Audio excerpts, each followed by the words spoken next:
Flawedcast, episode number 88, Resisting Temptation. The reason why many fail in battle is because they wait until the hour of battle. The reason why others succeed is because they have gained their victory on their knees long before the battle came. Anticipate your battles. Fight them on your knees before temptation comes, and you will always have victory. R.A. Torrey. Flawedcast. Flawedcast! Get in the arena. Woo! What's up, Will? Good morning, Jason. How are you? Man, it's good to be back. I appreciate it. I'm glad my suspension's over. Yes. And I appreciate letting me back in the facilities here. I brought some gifts, so, I think that's the only reason you let me in, but that's all right. I appreciate it, man. Well, flattery and gifts go a very long way with us. We're all about things. Yes. We love things and use people. As broke the penal code. Oh, who is that? Uh-oh. Did I hear someone? Here's Johnny. What's happening, John A? Hey, fellas. How you guys doing? Who else we got up in this? Hello, how's it going? Love you, boys. Good to see you, Four Eyes. Ha ha ha ha ha. Why are you saying that? I'm wearing glasses? Yes. Not cool, bro. Hey, join the club, Jay. So do I have three eyes? No, but I just got glasses. They're on order. I'm going to be Four Eyes soon. Well, but only part-time. And we have Matt. Matt's back with us. Good morning. In black.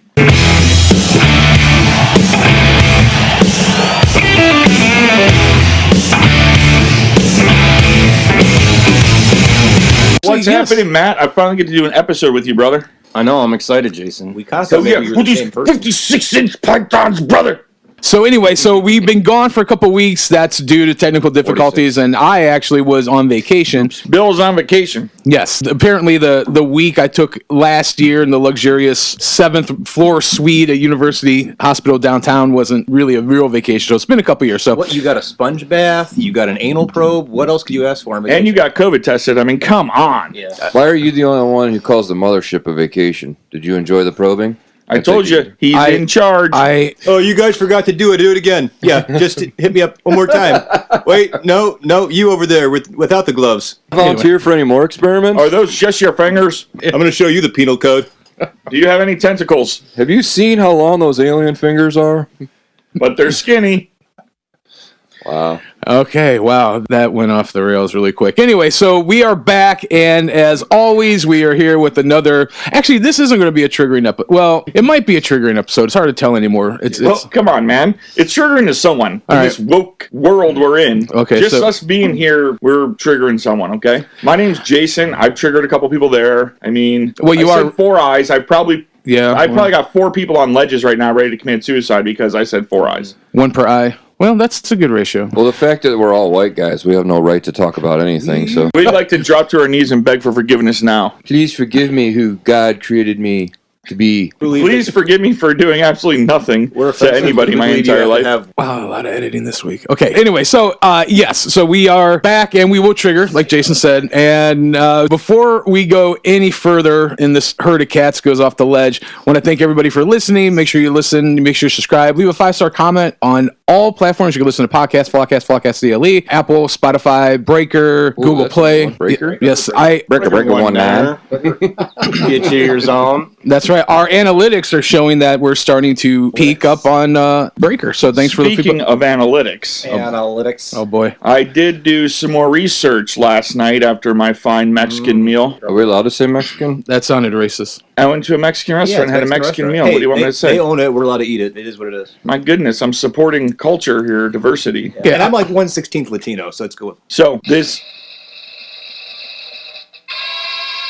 the numbers are in, and they can't be denied. We know for sure now that our one and only Will, the billionaire, is the number one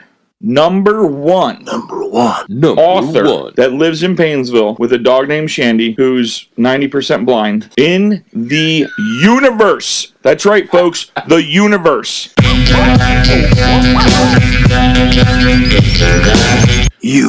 I got together with Elon Musk, and he helped me put together these analytics, his high-powered technology, and we went out into the universe to see if there was any blind authors with a dog named Shandy who lived in Painesville, and there weren't any. All of the anal probers, and they all agreed? Oh, we didn't have to ask. It was through some special noise thing. Telekinesis. Yeah, it was weird. We checked everywhere, and there's no one else. He's the man. So I just want a round of applause. Round of applause for our William, please. Our Will. Thank you. Great job, Will. Take a bow. Yes. Do a movie. Best. Maybe we can make a movie out of You this know book. what? Gonna ever keep you down. You're the best. But yes, thank you. Please pick up my book. Link will be provided below. Actually, I was talking to a couple people on my vacation that hopefully are going to buy it. And if you're listening to this, Did you hate those people? So I have to give a shout out to my friends Josh and Amberly and the rest of the kids. They gave me an awesome birthday prize. I shared it on my Facebook page. It's a shirt with a rainbow and there's like little Care Bears and a sun and everything. And it just says, I hate people. And as I put it on and I roamed about, the only thing I can liken it to is when Superman puts on his costume and that there's this power that you feel. It's nothing that has to be announced or declared. It's just there's a power that comes from that. So Was it kind of like the Care Bear cheer? it was like the reverse Care Bear stare. It was like Stare, that. I hate people stare. So it empowered me. So You did it with a smile. I was beaming. When you put it on, do people not recognize you? Maybe it was like Clark Kent. Like maybe Did you take your glasses off? Take your glasses off and grease your hair over to the side, and people are like, we don't know that's Clark Kent. That's Superman. Exactly. That's exactly it. So thank you to them for that shirt. And it's wearing it on my Facebook page, so it made me very, very, very happy. But thank you guys for that. And so anyway, yes, thank you. Book is available. Make sure you follow us on the Project Mockingbird social media: Facebook, Twitter, Instagram. We're on Parler, Gab, MeWe. And with that being said, Jason, What? the pledge. Oh, Jesus, it's been so long.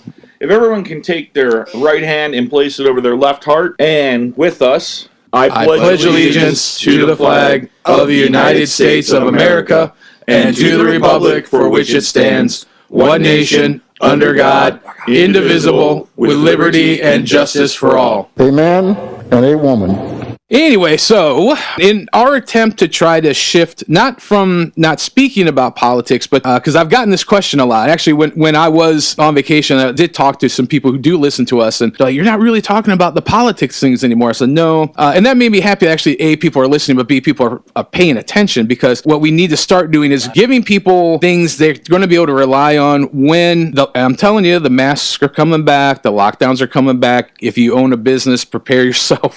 Sorry, I don't want to be that guy, but it's coming. These vaccine passports are not going away unless unified we stand up together. And I know this is a heavy thing, but this is all predictive programming for that Revelation 13 Mark of the Beast system, which is ever encroaching. And I don't believe that we're going to be able to stave that. Laying the template. Yes, well, we're not going to stave that off, but we do have the ability to stand in defiance of that tyranny, that spiritual tyranny. And that's pretty much, to me, when I sum up our podcast, what it's about is standing defiant in the face of tyranny. And right now, if capitulation with these mandates is how we lose, resistance is victory. We actually have an episode, if you go back a couple months, it's called Resistance is Victory. And right now, this is kind of in that same vein. So we're going to be talking about the idea of resisting temptation. And when I was initially putting this together, I thought about, obviously, resisting temptation in regards to sinful things or things that we know are wrong. But now that I've had some time to kind of step back and mull it over, it's the idea of resisting the temptation of things that are going to, in the long run, not the temporal, not the immediate, but in the long run, do more harm than good.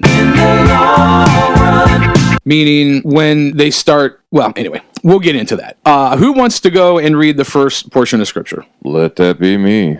Matthew 4, 1 through 11, Amplified. The temptation of Jesus. When Jesus was led by the Holy Spirit into the wilderness to be tempted by the devil, after he had gone without food for 40 days and 40 nights, he became hungry. And the tempter came and said to him, If you are the Son of God, command that these stones become bread. And Jesus replied, It is written, and forever remains written, Man shall not live by bread alone, but by every word that comes out of the mouth of God. Then the devil took him into the holy city, Jerusalem, and placed him on the pinnacle, highest point of the temple. And he said mockingly to him, If you are the Son of God, throw yourself down, for it is written, He will command His angels concerning you, to serve, care for, protect, and watch over you, and they will lift you up on their hands, so that you will not strike your foot against a stone. Jesus said to him, On the other hand, it is written, and forever remains written, You shall not test the Lord your God. Again the devil took him up on a very high mountain, and showed him all the kingdoms of the world, and the glory, splendor, magnificence, and excellence of them. And he said to him, All these things I will give you, if you shall fall down and worship me. Then Jesus said to him, Go away, Satan, for it is written, and forever remains written, You shall worship the Lord your God and serve him only. Then the devil left him, and angels came and ministered to him, bringing him food and serving him.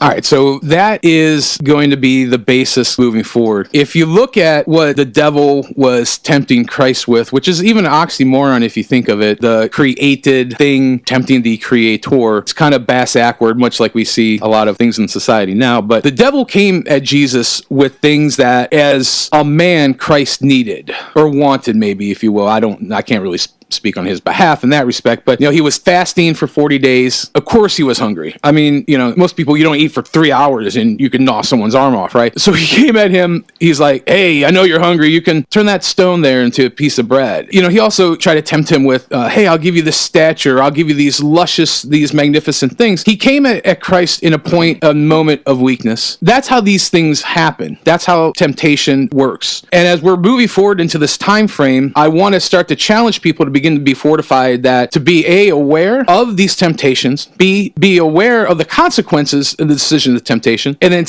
try to come up with a plan to stand firm in opposition to that. Because I believe that we're entering a time where if you don't have these things already in place, if you have not already taken the time in prayer, in preparation, that when that moment of battle comes, you're not going to be ready. We are literally at this point where the supply chain is already breaking down, and when you have a child that's starving and crying, and you are faced with a temptation to do something dastardly, it's at those moments that we need to be fortified and trust God. And this is kind of what I want to talk about. And more than that, more than the actual temptation, how do we arise above that? How do we overcome that? How do we fight that? How do we, maybe individually, but as a community of faith, as a community of our citizenry, overcome that? So, any thoughts thus far? Well, it reminded me of that scripture that talks about the three things that will destroy us: the lust of the eyes, the lust of the flesh, and the pride of life.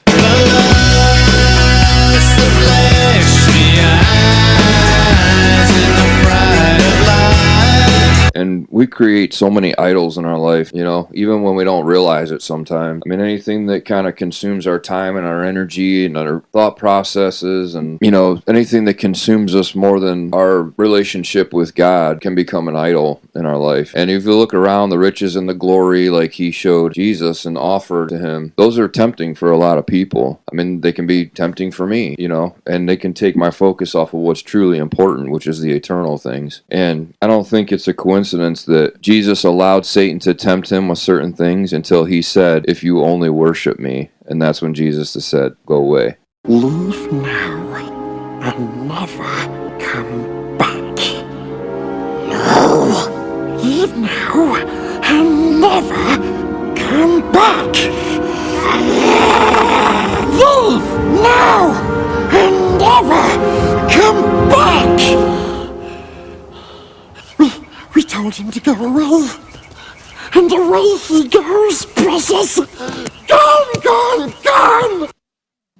I don't know if you guys are quiet because my comment sucked, or no, that was that was good, and you're right. But in the temptation, like you said, Norm, it's those things that he wanted or those things that he needed. It's those things that we have a weakness for, or for our proclivity with, or that we need. We need food, water, our bills to be paid, jobs, so on and so forth. Unless you're a Democrat and then you get to live off the government teat, but that's a whole nother episode. And we're coming to this point now where these things are more and more prevalent. And I want to encourage people that you need to start watching news from outside of the country. Australia, Canada, France, England. There's so many countries in the world right now that one could argue are contemporaries because they're first world countries that haven't stopped with these quote-unquote lockdowns. They've only wrapped things up, and these vaccine passports need to be a stern warning to everybody. And even we can see the division in our country right now that if you don't have the vaccine passport or the vaccine, we're going to make you, this kind of rhetoric. And I just think these are things we need to talk about. These are things that need to be put out there. I'm going to share a quote, the Will Rogers, that says, "The road to success is dotted with many tempting parking spaces." And I think that's true. I think that's, obviously, simple, but pretty profound. Right. Well, it's the thing with deception. Like, the problem with deception is it's very deceiving. The thing with temptation, it's very tempting, right? It's simple, but it's profound at the same time. Who wants to get into the next verse? No temptation has overtaken you, except what is common to mankind. And God is faithful. He will not let you be tempted beyond what you can bear. But when you are tempted, he will also provide a way out so that you can endure it. 1 Corinthians 10:13. Just like we see in the example of Christ, there was a way out. I mean, it's absurd. He's Christ. Like, he's not going to, not tell the devil to bite him or whatever. But the reality of it is that when we are tempted, there is a way out. Now, whatever that way is, I don't know. You got to be acute to things, but there is a way. We do have that guarantee. Who wants to read the next? Hold on. I just want to say something real quick. So, literally, just now, as we're having this conversation, just now, seconds ago, I get this text from a buddy of mine, and I just want to read the quote that just came over. One of the biggest battles we face is not from taking ground, but from standing our ground. If you don't like mandatory vaccines, stand your ground. If you don't like wearing a mask, don't. Since when is violating your own personal freedom loving your neighbor? We as humans do not define love. Love is defined by God. It's a two-way street and does not dishonor others. That literally just came through. I mean, to me, that's just confirming what we're trying to convey. The point that we're trying to get through to people is exactly that. Matt, go ahead and read the next 2 scriptures if you don't mind. Matthew 6:13. And lead us not into temptation, but deliver us from the evil one. Matthew 26:41. Watch and pray, so that you will not fall into temptation. The spirit is willing, but the flesh is weak. I think that is key. And I think there's a little deeper understanding, maybe to probe into briefly. Watch and pray. Watch and pray. There's a duality there that, a verb by definition in the English language it shows action. Watching and praying on a topical level may seem like you're not doing anything, but there is a great sense of fulfillment and there's a great sense of action being put into just watching or observing and then praying, which the simplest thing I can say about praying is just speaking with the Almighty about whatever. So it's this idea of we need to watch, like Jason was just using his acuity, just watching exactly what came over and being able to hopefully speak into people's life. But that's what we need to do. We need to see. And the thing with these passports, if you will, when they say you're not going to be able to buy, sell, or trade, that is the same verbiage that's used in Revelation 13 when it talks about the mark of the beast system. This is not a new thing to listeners of ours, but it's being hastened and it's being touted by the elite, by these globalist, Luciferian, eugenics, death cult that is allowed to rule us. And we need to stand in defiance of it. And we need to watch, we need to pray, we need to warn people and not fall into that temptation. Here's the thing that bothers me about this whole thing. I would never tell somebody not to get the vaccine. I had a conversation with my niece in Virginia Beach. We've been going back and forth for weeks. She just got it the other day. Her husband was forced to because he's in the Navy. She didn't want to make him do it alone, so she went with him and they got it, and she was really torn about it. My thing is, I told her, I said, look, don't be afraid of that vaccine. You're not afraid of the virus. It's, God is the one who gives and takes away. The problem with this whole thing is that the government wants us to think that they're the ones that can give, they're the ones that can take away. They are trying to become God in our life. The vaccine passport thing, the mandatory vaccinations, the mask mandates and all that stuff, they're using fear as a tactic, and they've proven it. They shut down our economy. They've told businesses you can't open. So now... To no avail, by the way. Yeah. Well, just saying that... It's never enough. Just saying somebody is or isn't essential, I think, one of the most demeaning things you can say to somebody. Well, they can get away with that because they'll just give you a bunch of money. Well, or we don't stand up for ourselves. We become feckless. Right, because they give us a bunch of money. And that's, again, this goes back to the temptation, right? Well, yeah, that's a great example, Norm. Thanks for sharing, because it's that temptation. We're each individually accountable. Like, we're each individually going to stand and give an account for our life before the Almighty. We've literally been turned into a society that takes the path of least resistance, just like water and electricity. Warning! Warning! Go down for the sick! Sound off! Nothing hard. No one can do anything hard. What's the easiest possible way to do everything? And as much as I love having a smartphone and all that stuff, that's what it's all created. Everything's easy. And if it doesn't come easy, no one wants to put the effort in to do it or to get it. And therefore, when any adversity comes up at all, everyone's like, pfft. And this is where they love to be, no one wants to hear the truth. The truth is hard. It's just like building something or tearing something down. It's easier to pull the trigger and play guitar. Easier to destroy than to create. It takes a lot of time and effort to build something. The principle of freedom isn't free. Everything comes with a cost, but that's lost on a lot of people because the government spends all the livelong day trying to appease the masses by giving them free things by, here, we'll give you this, and we'll get our way. We'll let you sample this, but all the while we're in your back door stealing your very existence. After you have made a decision that is pleasing to God, the devil may try to make you have second thoughts. Intensify your prayer time, meditation, and good deeds. For if Satan's temptations merely cause you to increase your efforts to grow in holiness, he'll have an incentive to leave you alone. Wise words by Ignatius of Loyola. That's true. And it's very much true. Satan's basically, I'll be honest on this one. I'll be real. I'll be straightforward. Second thoughts. Even like simple things, like I started on my whole brotherhood thing, doing my Friday things, because it wasn't the best, but the whole point was, like, I had to remind myself, the point isn't the quality that I'm putting into this, the point is the obedience that I'm having to what I'm supposed to do. So I think a lot of times if you put the focus upon the tangible and what's coming out of it, you're not getting the real point. The real point of everything in life, honestly, is obedience to God, following his voice. The reward is always there. Sometimes it's almost like when you're weightlifting. If you're like looking for immediate results, you're missing the point. Like the point of weightlifting is building that consistency, doing that thing, building that repetition, and to the point where you're going to get real results from that. But if you're looking for the quick result, there is no immediate payoff for anything. That's life. Again, yeah. It's hard to build something. It's easier to pull the trigger and play guitar. Easier to destroy than to create.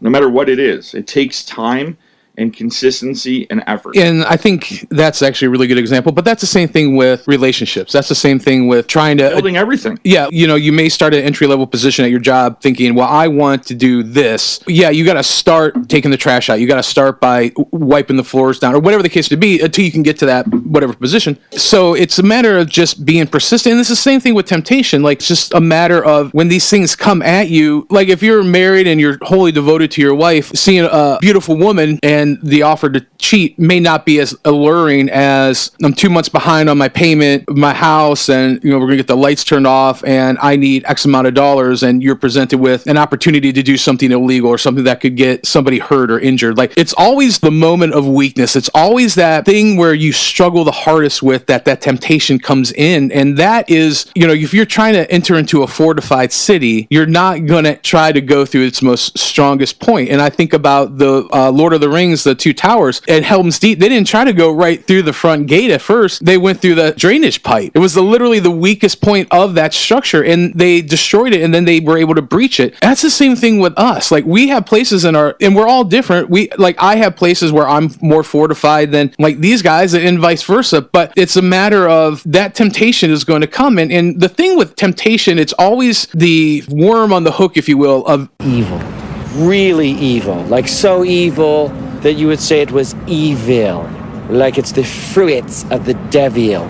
And that's not an overstatement. It's just a fact. And if something is tempting you, there is nothing good at the end of that trail. There is no fruit that you're going to yield as a result of that. And this is where, to me, this episode is so important. Whether you have the same spiritual belief system or leaning that we do or not, temptation is something that confronts all of us. And ultimately, for me, temptation, if we yield to that, it makes us compromise our beliefs and our spiritual integrity, our emotional integrity, just the integrity as men and women, as we have built and struggled and defined and fortified. That is what erodes it. And that is where we're going. I can't stress this enough. Who wants to read the next? James 1:13-15. When tempted, no one should say, God is tempting me. For God cannot be tempted by evil, nor does he tempt anyone. But each person is tempted when they are dragged away by their own evil desire and enticed. Then, after desire has conceived, it gives birth to sin. And sin, when it is full grown, gives birth to death. James 4:7. Submit yourselves therefore to God. Resist the devil, and he will flee from you. So I think right in between James 1 and James 4 is a good place to kind of maybe put a comma. God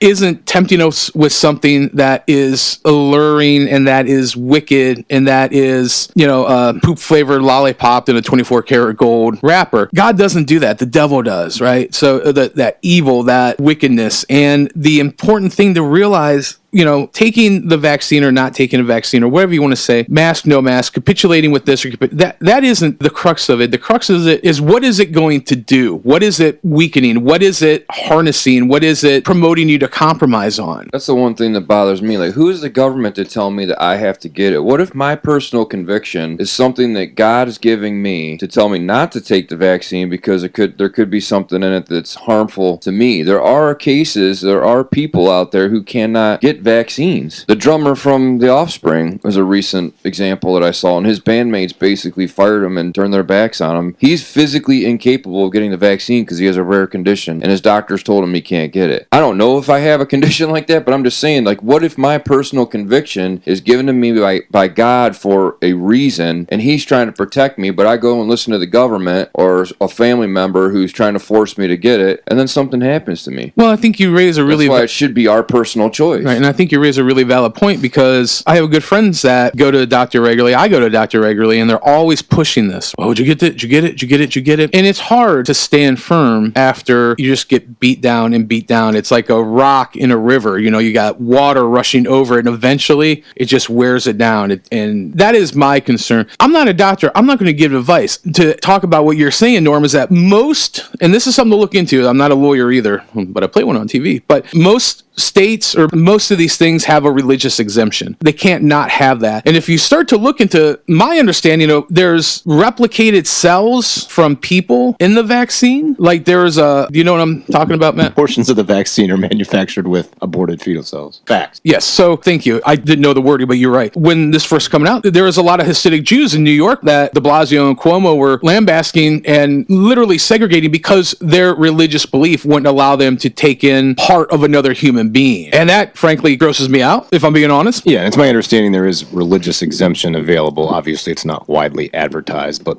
there is a process one can go through, and if one is concerned and has deep convictions, that is an avenue to pursue. That's not going to stop the peer pressure. But, well, and that's what we're talking about, these things. The passport either. And see, this is why it's important that we discuss these things, because these are all inevitabilities. These things are just a matter of time. And we need to fortify ourselves now. We need to make preparations now, whether that be physical, monetarily, spiritually, emotionally, whatever it is. We need to make preparations now that we can withstand that temptation. To me, the most grievous thing that you can lose is yourself. And when I say that more specifically, it's what God has uniquely crafted and created and breathed his breath of life into us that makes us all unique. Losing yourself, losing that spark of the divine, of that connection with the Almighty, is the most precious gift that we have. And I hate the thought of anybody sacrificing that on the altar of convenience, or the altar of peer pressure, or the altar that a tyrannical, evil system of governance, not just in America, but throughout the world, is pressuring people to do this. Politics has corrupted medicine at this point. You know, I was at a doctor appointment 3 days ago, and of course the doctor asked, are you vaccinated yet? And I said, not yet. It's not written off. Doesn't mean I'm not going to do it, but I want to be fully informed, and I'm going to continue to wait until I, have obtained more information. And there's no pressure from the doctor. She tells me it's safe, this and that. We explain what the risks are. I bring out a sheet of notes, and I start rattling off physician names that have talked online, and some of them raise her eyebrows. Some of them don't raise her eyebrows, and some of them, so she's like, really? They said that? So I got the impression that, like a lot of doctors too, they're busy people. They're working 60 hours a week. They don't have time to independently research things, so a lot of them toe the party line. When you bring information to them and they're willing to take it in, and you see their body language, not everybody's on the same page with it. And going back to with the politics corrupts medicine and the idea of forced choice, that's the dark side of this whole thing. This isn't about the vaccine at all. It's not about the coronavirus at all. It's not about the Delta variant at all, or the Lambda variant. Lambda? Yeah. Or the XYZ variant, or the up your ass variant. It's about control, and the old cliche from 1984. If you want a vision of the future, Winston, imagine a boot stamping on a human face forever.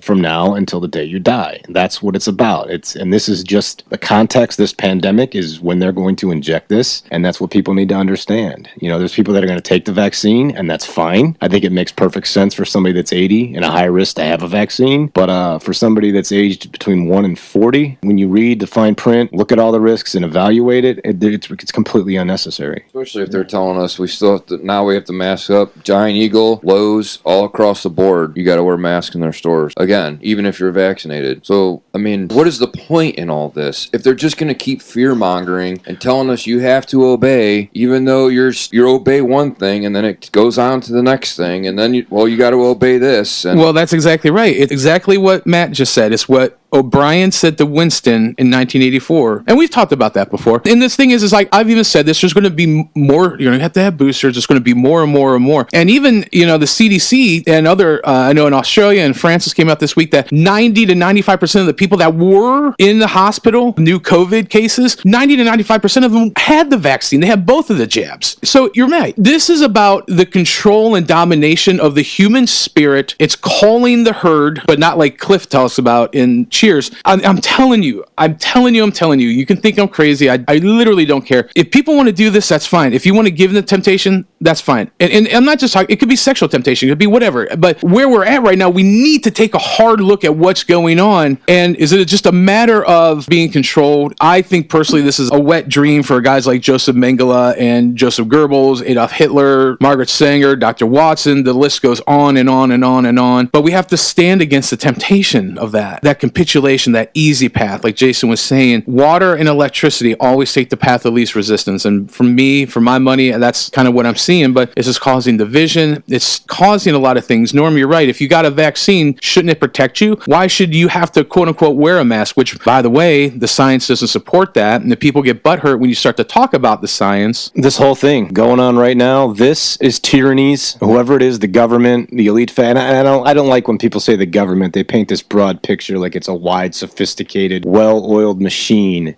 I like to be very specific. There's factions within government that corrupt the system and all. So whatever faction that this is, and it's the New World Order faction, we know what faction it is, but the New World Order faction, this is the New World Order Super Bowl. That's what the coronavirus pandemic is. This is their main big game platform. It's their Super Bowl. They're rolling out all the stops. Because what's next? You can't buy, sell, trade. Well, they're already saying that. Sell, trade without a mark on your hand or on your forehead. I mean, it's definitely laying the groundwork and the foundation for what's to come. When I was on vacation, I had a great conversation with my dear friends, and eschatology always comes up. And people can believe what they want to about the mark is this, the mark is that. The two things I'm going to say is this. One, it's preconditioning. Like you just said, Norm, it's leading down that path. The other thing is, in effort to be holistic in our faith, I've got out of the Old Testament this last week and I started to reread the epistles and I started to go back to what the writings of the founders of the first church said. And there was one thing that was preeminent as a thread through all of them outside of Christ's sacrifice and the lordship and supremacy of him in our life. It is his eminent return.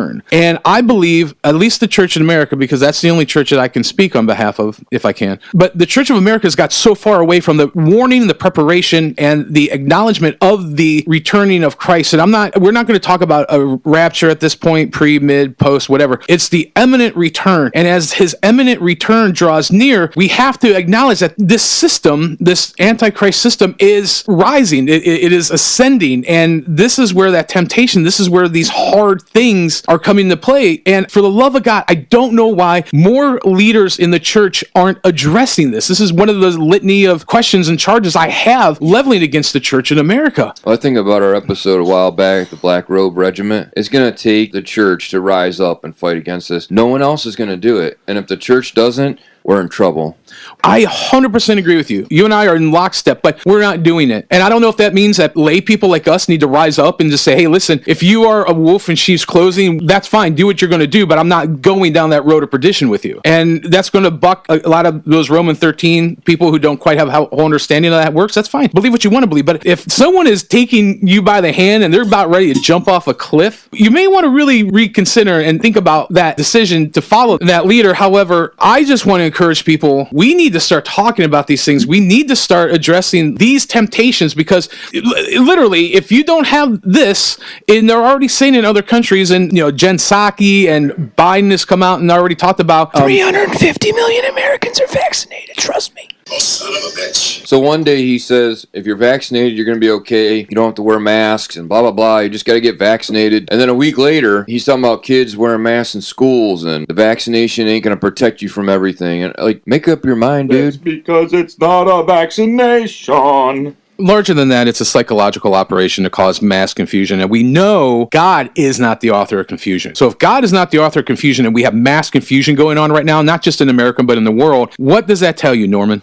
Well, put me on the spot. It tells us we're at war. It's psychological operations. That's what we're under now. It's a war footing. That's what the enemy does. It puts out to disorient, distort, cause confusion. To soften up the battlefield before they move the regiment in. It tells me that I need to cling to the one who can truly give and take away. All this has done is just give power-hungry politicians more airtime, more time to talk, more time to consolidate power, more time to grandstand about themselves, implement all their little secret agendas. And that's the biggest thing it's done. I mean, Governor Cuomo's, that guy's a psychotic lunatic at this point. And anybody that could argue against that. And a sexual deviant. Him and all the nipple piercings. But on a larger level, you're also right. We need to look at factions of the government, but it's also like big business. Why is it that Main Street America is all but been obliterated while Wall Street, they're seeing record profits? The CEOs of, like Jeff Bezos just launched a dildo into outer space, for crying out loud. I mean, how does that happen? Because if the did the aliens like it? Well, maybe he was sending them a message. I don't know, but wow, they are smarter than us. What is this thing? Dildo. What it comes down to is this. We talk about how kind of like the corruption and all that. The reality is that business owns the politics, the politicians. Okay, so that's where it starts. Right, they're a big part of what's going on. When you look at these large businesses, the top 0.25%, not 1%, folks. We're talking about the billionaires. Okay, the billionaires grew their net wealth somewhere between 15% on the lowest to 30%, 50% on the largest ends. Okay, we have billionaires that made billions. Okay? Billions and billions and billions of dollars during the lockdowns and shutdowns. Why? While the average American person, your blue collar and white collar, right, lost money or stayed where they were, right? We just created a much larger gap, ridiculously larger gap. That's why Bezos can say, oh, I think I'm going to retire now and just do this other stuff the same way that Bill Gates did. He's like the next Bill Gates, as far as I'm concerned. Business owns everything. They are behind the New World Order. They are the ones who control. They are the powerful ones. They have the money, and they put the people in government that they want in government. They buy them and tell them exactly what they want to do. And with that said, just so you know, China is a business. It's not a country. China. It's communist, which makes it a business. That means the only people that are in control in China are the heads of state, period, end of story. The elite ruling class. That's right. Which you don't have, not to interrupt you, in a society like ours where there is a middle class, and that's where there's upward mobility. That's what's being created, though, or that's what's being taken away. That's what they want to tear down. They want a upper and a lower. Right. And at the same time, what they do is they give the lower class and the middle class money. The Democrats, I'm talking about, the left, continue to give money away. And that's how they're buying. They're doing the same thing big business. They're taking a note out of big business and how they got bought, and they're buying Americans. They're buying votes. It's a joke. It makes me sick. And it's the easiest way. Oh, you're going to give me money? Well, I won't look any further then. It's electricity and water. I'm not going to do any research. I'm just whatever you say because you're giving me money. Okay? Like it's your parent or something. Why do you trust them? For what reason? Because they gave you money? Well, it's like solar panels and windmills. They're not good for the environment. They don't produce energy. It's a money grab. They're using a fear tactic about this bullcrap climate change and all that stuff so that other people can get rich off of other sources. Well, and I have to call the Republicans out too, because if they weren't so cowardice or bought out or capitulating with it, there would be more than Jim Jordan, Rand Paul, DeSantis, and Ted Cruz standing in opposition. Like an indictment on the church, it's an indictment on that conservative movement that the leaders... Yeah, I shouldn't even say Democrats, because the reality is it's not even, there's not about party anymore. There's those that are bought out, there's those that are evil and are buying into the evil, that give in to the flesh, and then those that stand strong with the spirit. We've said it a million times. This is a fight of good versus evil, period, end of story. I like that you just, pulled yourself out of the political argument, because it was funny how the air in the room, as soon as we went to politics, the whole message just fractured. Right. And then we went back into the, left versus right, Republican versus Democrat versus independent versus libertarian versus my grandma. No, we have to avoid the fracture and then let's stay focused on the clear message, which is so hard. Well, I'm going to go to the Bible because it seems to be a wise maneuver. And the peace of God, which passes all understanding, shall keep your hearts and minds through Christ Jesus. And here's what we do. Finally, brethren, whatsoever things are true, whatsoever things are honest, whatsoever things are just, whatsoever things are pure, whatsoever things are lovely, whatsoever things are of good report, if there be any virtue, and if there be any praise, think on these things. Those things which you have both learned and received and heard and seen in me do, and the God of peace shall be with you.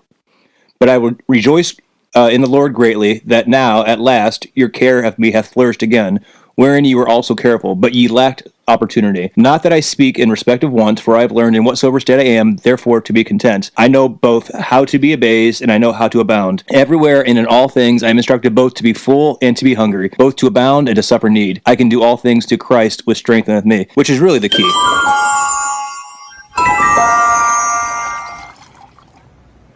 Hey, John, that's weird. That glass looks half full to me.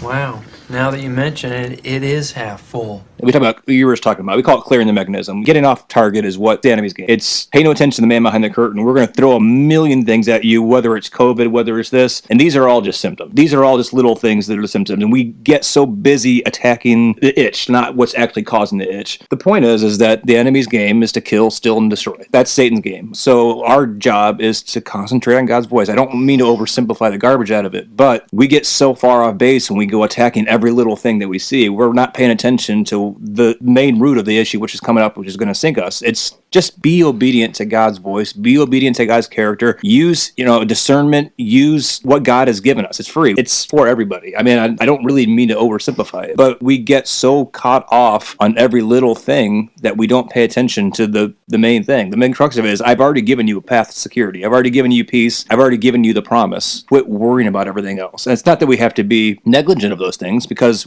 it's a reality. We're in this world. We deal with it. But we can't let those things rule our heart. We can't let those things rule our mind. We can't let those things overwhelm us. Just walk our path. Walk our path of obedience. Listen to God's voice and know that in the end, we win. So that's my moral compass moment. I think Billy's instructing me to read a quote. Hebrews 2:18. For because he himself has suffered when tempted, he is able to help those who are being tempted. He would never allow us to go through these sufferings without first. That's true leadership, by the way. Next book I'm working on, if I'm not in a FEMA camp writing it, is... Will that be the second best-selling book by a blind author with a dog named Shandy? Might be the first most-selling book.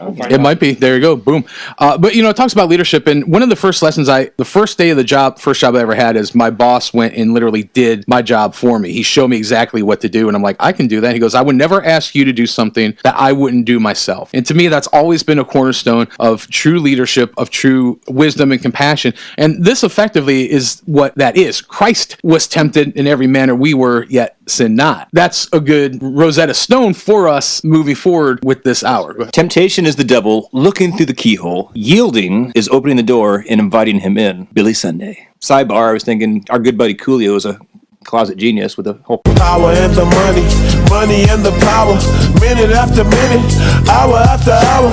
Everybody's running, but half of them ain't looking what's going on in the kitchen. But I don't know what's cooking.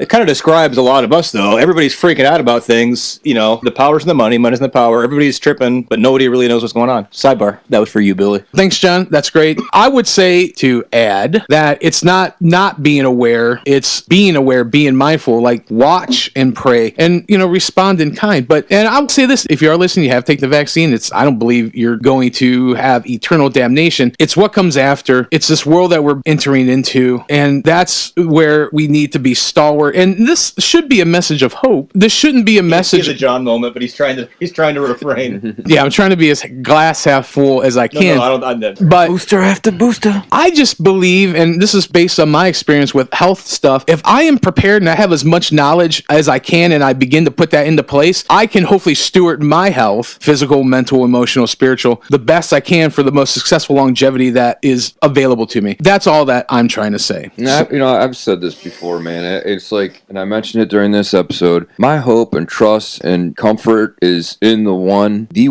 who gives and takes away. And there's no virus, there's no vaccine, there's nothing on this planet that can take me off this planet until God says so. He is in complete control of my life. I will make the best decisions I can, as they say, do your best, let God do the rest. I mean, it really is that simple for me. I'm not scared of the virus, I'm not scared of the vaccine. God is the one who I put my hope and trust in, because he's the one who says when it's my time. Regardless of anything that I do or say, I'm not going to go around licking doorknobs and stuff, but I'm just saying, I'm going to use wisdom, but God is in complete control of my life, and I'm not going to go around licking toilet seats or anything. I mean, you might get something else on your... He's going to get probed by any alien that... I'm not going to go around shopping at Walmart or something.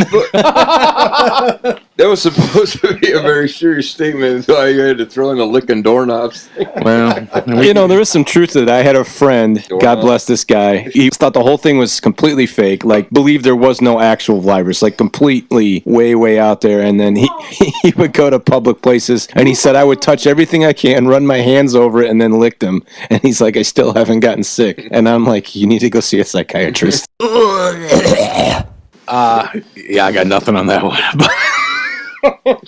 Well, hey, maybe he's the anti-super spreader. Maybe the government needs to extract his... He's like Will Smith and I Am Legend. He's the immune. Yes. Yeah, there you go. Final thoughts, gentlemen. My final thought is this. 1 John 2:16. For everything in the world, the lust of the flesh, the lust of the eyes, and the pride of life, comes not from the Father, but from the world. You're wicked smart.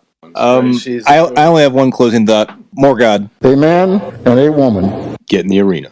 I got nothing. Play the man, Bill. Play the man. Well, with that being said, I want to thank everybody for tuning in. And if you're still here, good for you.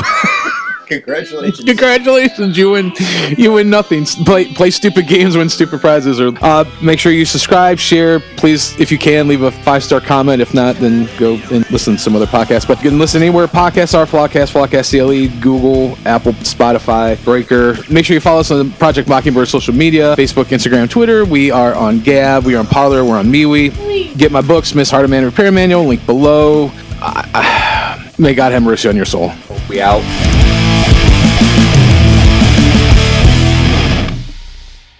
It was weird. I had a conversation with a guy at work, and we were talking about this very matter. And we're not really supposed to talk about these kind of things at work, but he kept driving the point home. So finally, I got tired, and I was reading this thing to him, and I said, it wasn't your brother who brutally died, but it was mine, so let me define. And that was the end of the story right there. Resolved. Done. I mean, the episode's done as far as I'm concerned. Mic drop. Because it's not a vaccination. Our good buddy Coolio is a closet genius with the whole power and the money in the power, minute after minute, hour after hour. Everybody's tripping, but they can't seem to know what's going on in the kitchen, but I don't know what's cooking. Did you have a final thought? No, he already said no. Okay. He's been bubble breaking for the last 20 minutes. He wants to punch me and John in the face right now. Well, I mean, that's just a normal... Rule number 1. Karate for defense only. Please don't touch my hat with the hand you touch your choda with. Oh, God. Thank you. All right. He's been living most of his life as a gangster in paradise. Isn't that cool? Or Amish paradise. All we need is Michelle Pfeiffer to lead us home. No, that's not all we need. Anyway, so... That is a great movie. I will agree with you on that one. It's a great movie? Yeah. Holy shit. If any temptation comes our way that's tickling one of those 3 things, turn and run the other way. That's what to your hand gesture does. Tickling one of those things. It's tickling your choda. It's probably not good. Please don't say tickling those things with that hand gesture anymore. Tickle on your choda can feel good, but it's probably going to be harmful at some point. Get the chode out of here. Only Norm can use scripture verse and do this at the same time. Eat that, Eastwood. Play with a man. Good Will Hunting is a good movie. It's not a great movie. Of all time. Yeah, Good Will Hunting's pretty up there, bro. It might be one of your top 10, but it's not.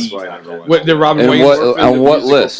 Did Robin Williams not wear the right costume? Like, this is awesome. The entire movie, And he had she the was wrong right, kind bro. of boots. His hat wouldn't... No psychologist ever would dress like that. No. Did you see his hat? It's like calling me a drunk guy all night. The heck? I had 2 drinks and she calls me an alcoholic. And I was drinking drunk and I was drunk and stuff and it was sad. What about Carlito's Way? Is that the one where Sean Penn sticks his face in a pile of cocaine? And Yes. Yeah, that's a good movie.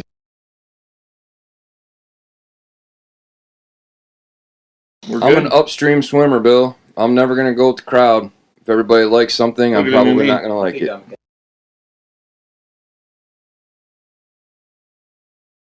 somehow now since I have a girlfriend, apparently I'm like the love guru, but The love guru. What the hell are you talking about? yeah. So you're a love guru. Apparently, and After 2 months, he's a love guru. I love this guy. I got an interesting topic. I think we can talk for 2 hours Let's about talk anything. about the swimsuit issue. They still have that? Oh, you haven't heard about the swimsuit issue? Is it a man? They probably have some tran with a banana hammock. Oh my god. The Sports Illustrated swimsuit issue? What does he tuck it? Well, tuck the junk? Like I didn't look at the episode. I just heard about Did he do like a Buffalo Bill and? Yeah. That's I heard the Canadian women's soccer team won too, and they have a man on their team. There you go. No, that's fair. Sorry, I'm not allowed to say he's a man. A man and a woman. He is a woman. You can't only follow the science when it comes to COVID. Don't follow the science when it comes to humans. Anyway, don't follow the science when it comes to abortions. Just when it comes to COVID. Yeah. I know you should have heard him last night being good. It was unbelievable. I've never seen that kind of control out of William.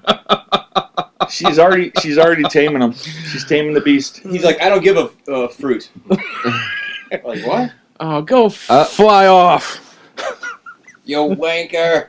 I kind of like that a little bit. I mean, you don't want to be totally tamed. You want to be a caged lion, but it's okay. No, I do get that analogy, and I think I am. But it's not going to matter because we'll see in another couple months. In another couple months, it won't just be John's balls that are in a handbag. You're only interested in anal probes from aliens. Who isn't? Microphone check, microphone checker. Microphone check. What's up, Willie? The reason why many fail in battle is because they wait until the hour of battle. The reason why others succeed is because they have gained their victory on their knees long before the battle came. Anticipate your battles. Fight them on your knees before temptation comes, and you will always have victory. R.A. Torrey. Now that can go a couple of ways, Willie will, but we're going to take that as praying, okay? Ask Kamala. Yeah. Is this coming from... That's not from Kamala. Who wrote that? That's not Kamala Harris, is it? The victory comes on my knees. Who else we got up in this?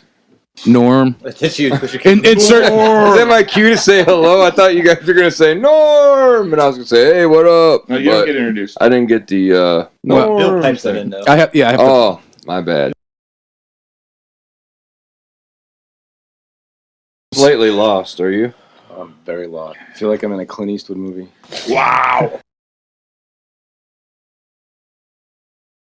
It's from some dude, Ignatius of Loyola. Yeah. Sounds like a car dealership. All right, so what the hell are we saying? Oh, anyway, so all right, so any thoughts thus far? I had a thought. I feel like I got a serious case of deja vu going on here. I feel like I talked about this exact same thing 2 weeks ago. That was my thought. Wow, I thought you were going to say something profound. Nope, that's all I got. Deep Thoughts by Johnny.